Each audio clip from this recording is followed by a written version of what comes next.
In the shadowed corners of a bustling metropolis, where flickering street lights held back the depths of night, there lived a man named Thomas Gray. By all appearances, Thomas was an unremarkable figure in the city's cacophony, a librarian with an affinity for dusty tomes and a penchant for silence. Yet beneath this facade lay a secret, one that pulsed with a dark energy unknown to the world. Thomas possessed an evil power, a curse handed down through generations. With but a thought, he could unleash a terrifying force capable of consuming the light from the world. It was a power he both feared and despised, a constant reminder of the darkness within. But Thomas had made a vow to himself, a pledge to never allow this malevolence to surface, no matter the cost. However, the weight of his promise became heavier with each passing year, particularly as the city he loved fell prey to a wave of crime, orchestrated by a syndicate known only as the Wolves.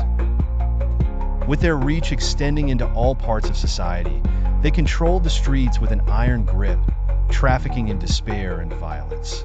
Thomas's life took a turn on a cold winter's night, when he witnessed the wolves take what was not theirs from an innocent young woman.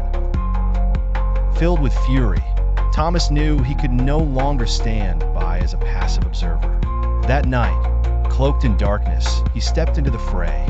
Moving like a shadow, he infiltrated the enemy's den, using his evil gifts to his advantage.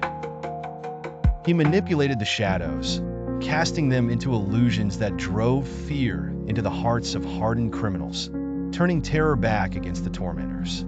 As he dismantled the wolves from within, Thomas fought an internal battle, a constant struggle to keep his power in check.